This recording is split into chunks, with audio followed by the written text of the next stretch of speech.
we are back here for the last demo that we have at E3 2011, and it's a good one, ladies and gentlemen. I hope you're excited because we have Tomb Raider in the house. Can I say that? Yes, you certainly have Tomb Raider in the house. We also have the global brand director for Crystal Dynamics, and I should say Tomb Raider and Crystal Dynamics, our good friend Carl Stewart, and we also have Brian Horton, senior art director, working on the project as well. How you guys doing? Welcome to the stage. We're very good. Thank you very much for having us. Now, it's an especially very special demo that you have because why? You want to tell them at home? This, outside of the Microsoft conference, is actually the first time that we've demoed it live outside of our booth. Excellent. All right. Well, so it's kind of a world exclusive in its own right. Thank you so much. We got the game here. So without further ado, we're gonna let Brian just jump in and let's take a look at what you guys brought. All right, here we go.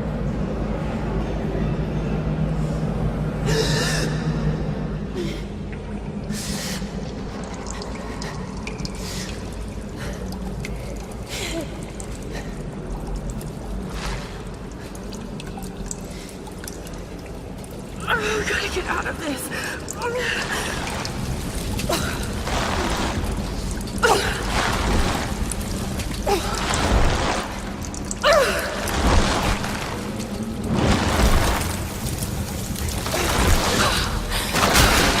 I can't die like this.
I've got to get out of here. A torch.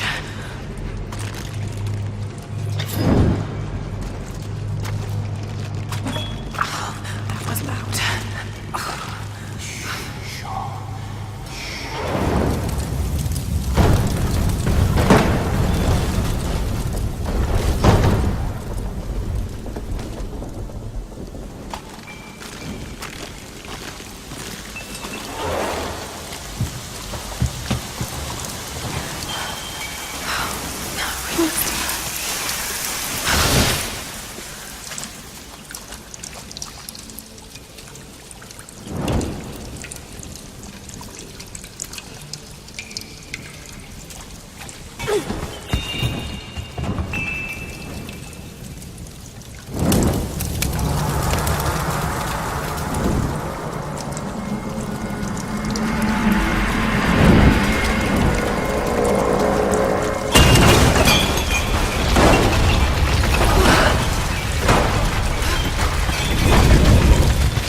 Need to find a way out.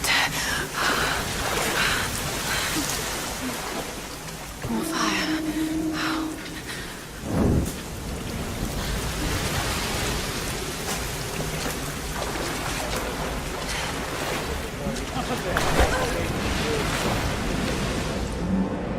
gorgeous game. Thank you. Thank you so much.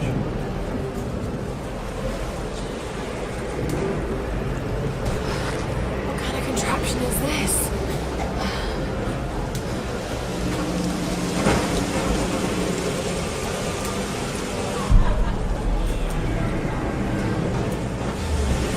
What is that? We saw Brian doing there.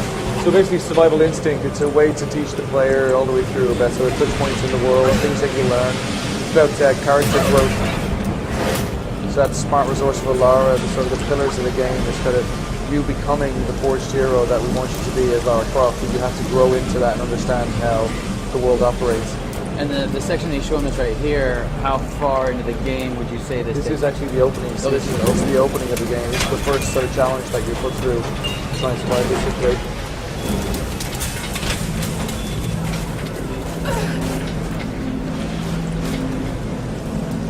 Now we were talking a little bit. This is a project you guys have been keeping secret for like 2 years. Yeah, we've been about 2.5 years. We've been working away, and we announced it back in December. Is that Game Informer cover? That was a Game Informer cover, and then Informer, since then we've been shown obviously select partners and lead up to E3. Try and make sure that we sort of ground the story and make sure that people understand exactly what we're trying to do with the franchise. It's something different, huh? Like, the game speaks for itself. It's super awesome. Thank you. The team at Crystal Dynamics have been working their asses off to get into this point, like so we're very proud of the guys.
Who are those dudes? We can't tell you that after this yet. Yeah, this is part of the next phase of communication. We'll show you who these scavengers are. It's all about Lara right now.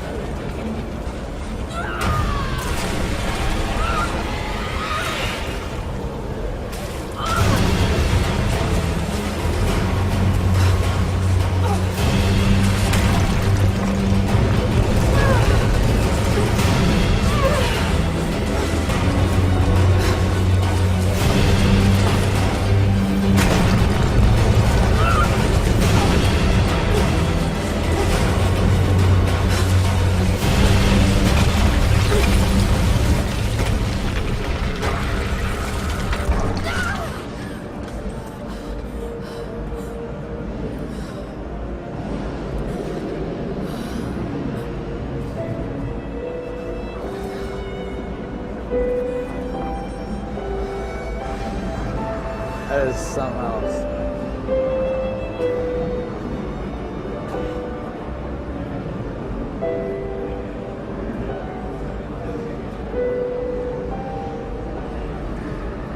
And there you have it, huh? Wow, that is super awesome. I hope you guys get here. People are clapping out here at the booth. So yeah, that is something else. Now, all right, before I let you guys go, I got some audience folks in our audience would probably like to ask you a couple questions. Before we get to that, I've got a couple of my own. Yes, far away. Obviously, the Tomb Raider series had kind of like, been where it had been in for a while, and then we'd seen it like when you guys talked about doing this and taking this in a slightly different direction with all the, with all the crazy stuff you guys are doing. What did people say when you told them that you wanted to do it? I think everybody knew that when we finished Underworld, it was time to sort of review Tomb Raider, see where it was going to go in the future. I think when Daryl and the team at Crystal all got together, we decided it's time to reimagine Lara Croft and bring Tomb Raider for the ages. In a way, kind of make it real for us. Tomb Raider had been gotten a bit stale, so Everybody loved it. Everybody accepted it. It was definitely the direction to go in. So.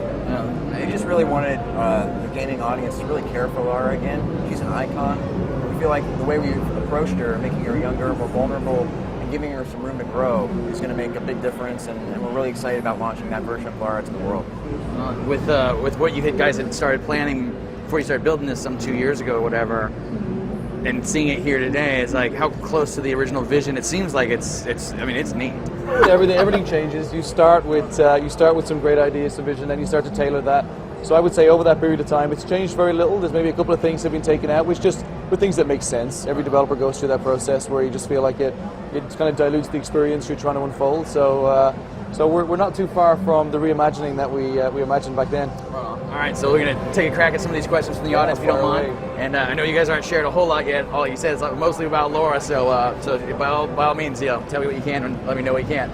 So for Hard Launch from Houston wants to know, will there be open environments we can explore? So obviously the stuff we see here, it's pretty straightforward, kind of where you're going. Do we get to areas that we're going to look through? Yeah, we've been shown behind closed doors, one of our new hub areas. One of our goals is to create these sort of non-linear spaces, and with our new sort of dynamics about how Lara can move around these spaces, it allows you to feel like you're actually being an adventurer that Lara Croft should be. So these spaces are critical to the game, critical to the story. They'll be placed all around the island, and they're kind of a big change for the franchise. In the past, we've been very linear. We've been very sort of binary, jumping from ledge to ledge. Now the system we've put in place allows you to have freedom of control to move around and really explore. Fantastic. One of the keys to Lara's adventures in the past, obviously, have been dual wielding sometimes pistols.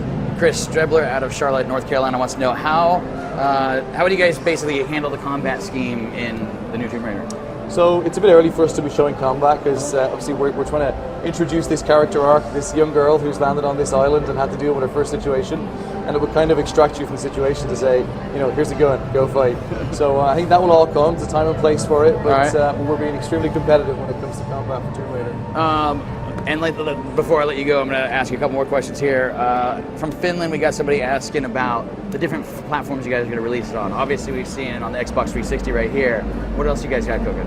We're going to have PlayStation 3 and Xbox 360, PS3. Yeah, they're the three main ones. The three main ones. The QuickTime events, Drummer out of Wisconsin wants to know, are there a lot of QuickTime events? Are there any RPG elements we see her progress in terms of her abilities and everything as you go through the game? Yeah, character progression has a lot. It's one of our big goals on the project.